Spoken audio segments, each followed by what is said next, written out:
Hello.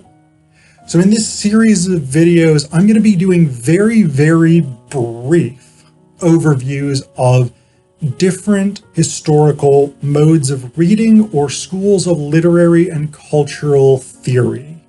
I'm going to try and cover a lot of them. Most of them will be 20th and 21st century because this is when we really had a proliferation of schools of critical thought. But in these very brief summaries, I'm going to try and give you a sense of the key ideas, key concerns, key innovations, and maybe some major drawbacks of these different schools. You'll also see that some of these schools have similar sets of concerns, and there's a lot of overlap between different approaches to literary and cultural theory, different approaches to how we read. In this video, we're going to talk about feminist literary criticism. So the basic theoretical question for feminist literary criticism is, how does society organize gender relationships in order to privilege men within a patriarchal structure? And in this question, I use the word how in two distinct senses. One is, what are the structures that privilege men? In other words, how is society organized so that men are privileged? And the other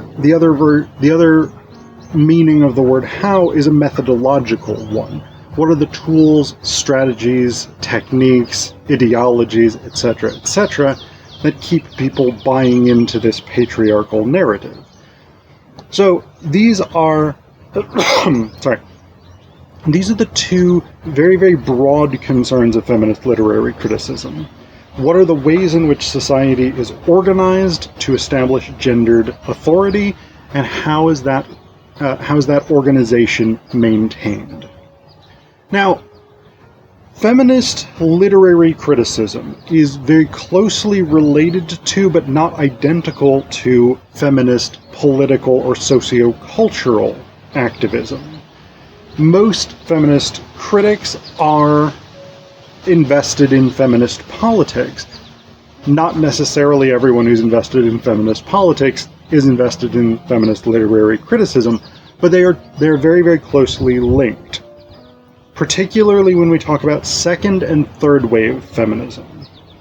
So there have been debatably four broad waves of feminism.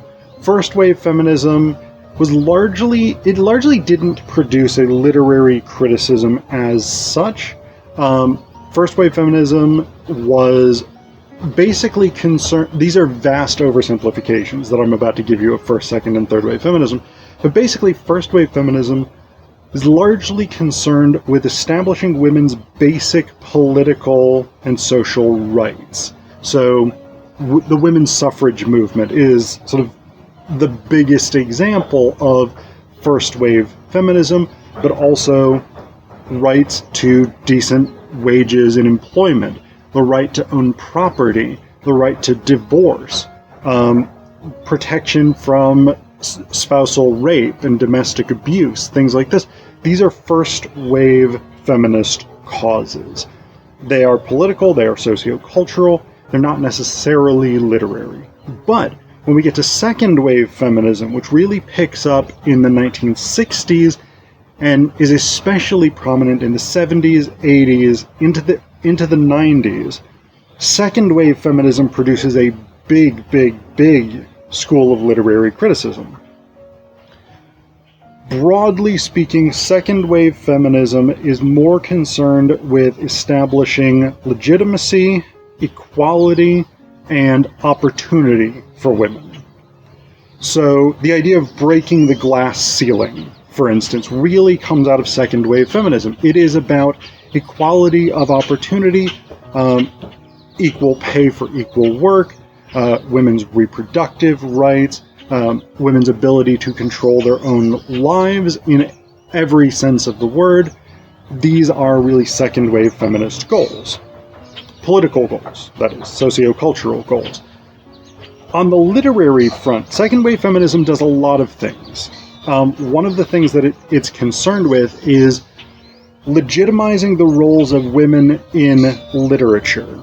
So a lot of feminist authors, creative writers, do what the scholar Jeremy Rawson calls minor character elaboration, where they will identify female characters from canonical literature who have been silenced, who have been ignored, who have been in some way diminished within those canonical texts, and they will reimagine those characters' stories.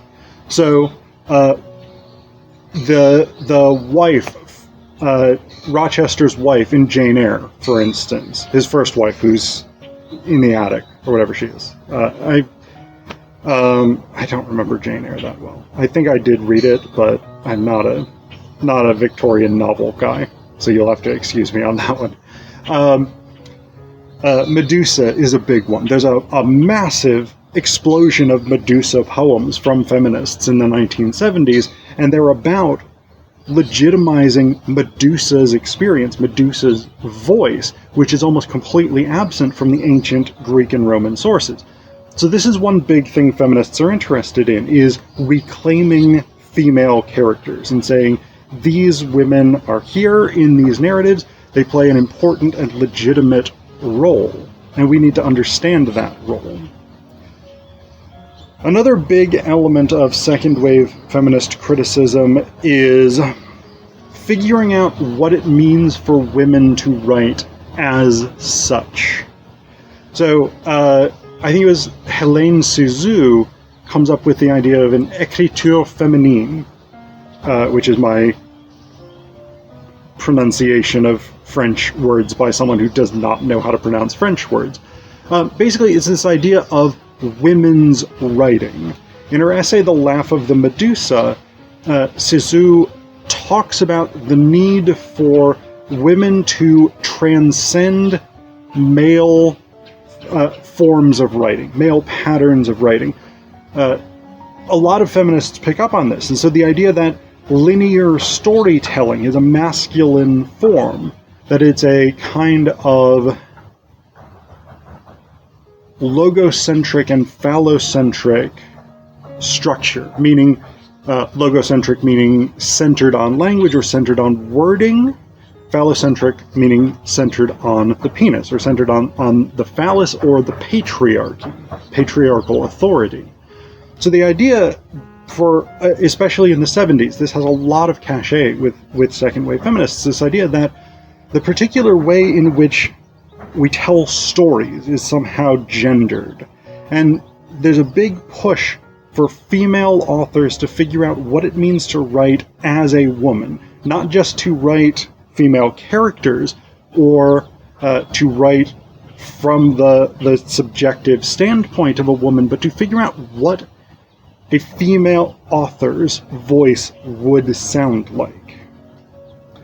So those are some of the big things with second wave feminism. Then in the 90s, you get a new group of people who are crossing the boundaries between feminism and queer theory, or the emerging discipline of gender studies. Particularly people like Judith Butler, whose book Gender Trouble really kind of defines the conversation in the 90s and is one of the central texts of third wave feminism. I love Judith Butler. Gender Trouble is one of my favorite critical books. You've also got people like Jack Halberstam who are coming along, and the big question with third wave feminism becomes, what does it even mean to be a woman?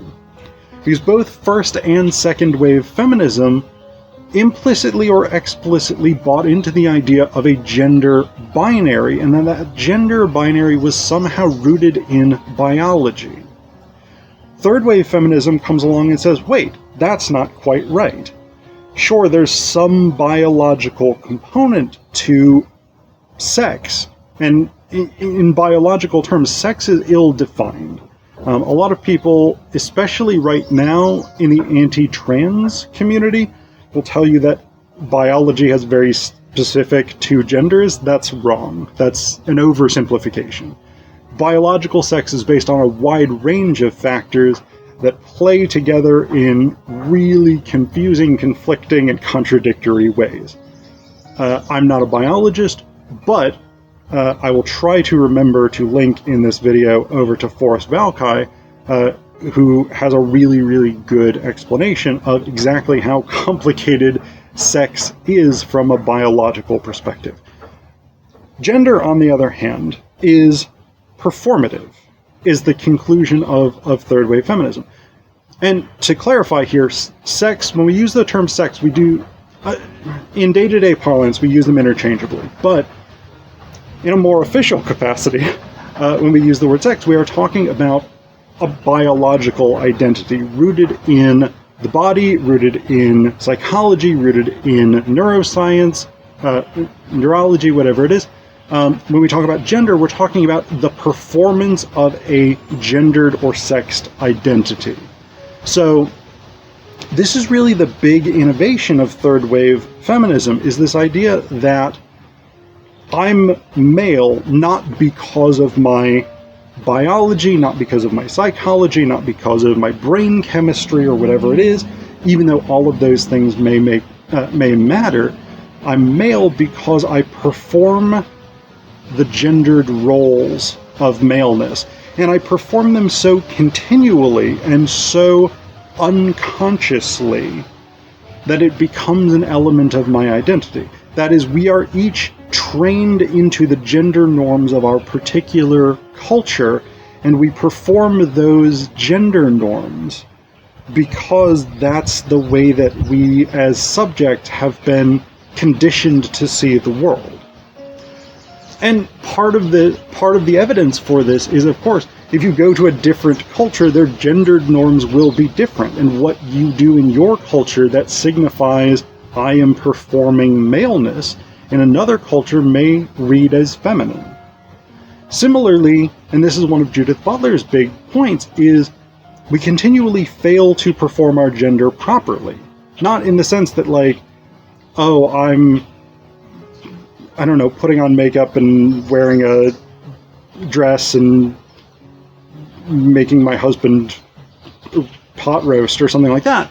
Not in this, like, I've failed today because I've become a 1950s housewife or something like this, but in the sense that we do things that don't quite fit with the performance of our gender. So I actually do a decent amount of the housework in my house. Like I do most of the cooking, I wash the dishes, etc., etc. Those are traditionally feminine behaviors.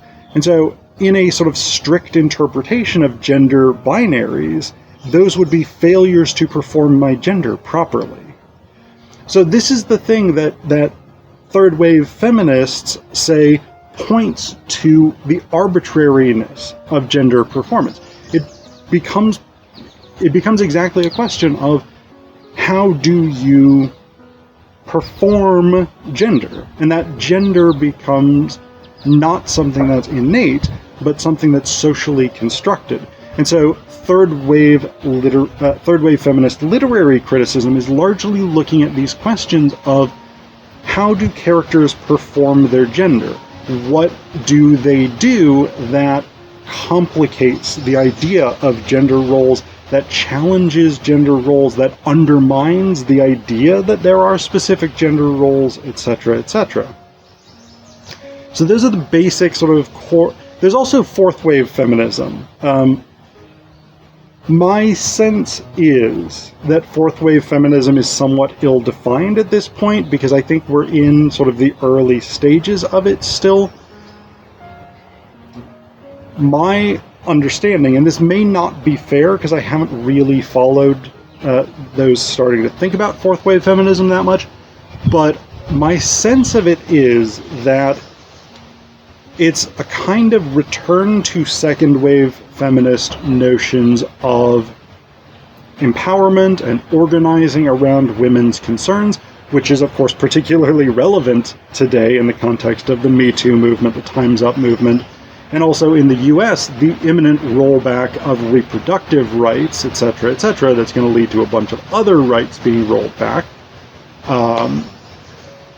But the difference is that it's occurring largely in digital spaces. So I think this is probably going to end up being an unfair characterization as fourth wave feminism develops as its own unique process. But my sense is it's kind of second wave style direct political activism combined with digital era hacktivism. That is, digital organization. Whether there's more to it that's distinct or not than that, I think we're in that phase where like it's being defined. It's being determined what exactly fourth wave feminism is going to consist of. So those are your different branches of feminism. The big thing that's important, the big contribution of feminism to the broad discipline of literary studies is, of course, the emphasis on gender roles and power.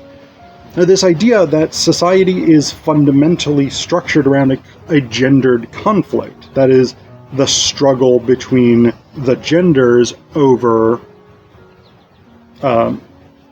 power, authority, legitimacy, etc., that is rooted in Marxist social conflict theory, but feminists take it further than this, and they say, actually class is not, social class, economic class is not necessarily the defining conflict of society. The thing that is transcendent across all societies is gender division.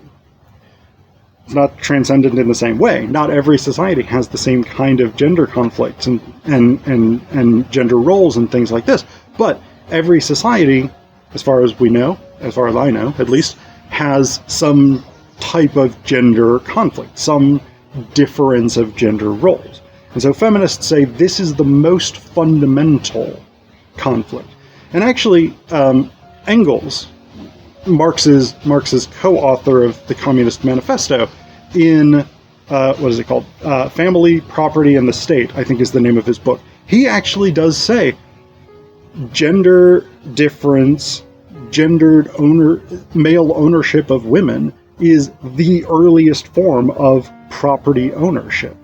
So this is very much an idea rooted in social conflict theory coming out of that Marxist tradition. So that's the biggest contribution that feminists make across the board, is this idea that we need to understand the ways in which characters behave as gendered characters and what specifically that means. There are some limitations and problems with feminism. One of the biggest ones comes particularly with second wave feminism, in that it often ignores the differences between middle-class white feminists, who are the most activist feminists in second wave feminism, and women of other demographics. So the causes of middle-class white feminists often come to the forefront in second wave feminism, rather than the causes of, say, working-class women or women of culture, women in colonized or post-colonial nations, etc., women in the global south, etc., rather than lesbian, trans, whatever it is, women in the LGBT, etc. community. In second wave feminism, all of these things are largely ignored in favor of causes like property ownership, marriage equality, right to be CEOs and become president and things like this, which are very much middle-class white feminist goals. Third wave feminism comes along and says, let's expand the scope of that. But it's really like you get alternative movements like the womanist movement, which is oriented around feminism for women of color. And it's built on the idea that women of color face distinct challenges that white women do not face in countries like the US, because not only do they face oppression along gender lines, they face oppression along racial lines. You also have the problem of TERFs, which are trans-exclusionary radical feminists. In the context of the trans movement, which has its roots really in third-wave feminism, but doesn't pick up until after sort of the heyday of third-wave feminism, there are a lot of feminists around now who are unwilling or unable to identify trans women as women and as comrades in the struggle against gendered oppression. So you have that as a big problem right now as well. This is something that a lot of contemporary feminists actually are pushing back against. That there is a big divide right now in feminism between TERFs and inclusionary feminists. So these are some of the problems that you run into with feminism. You have this issue of figuring out whose concerns are included, whose concerns are legitimized within the scope of feminist criticism and feminist politics.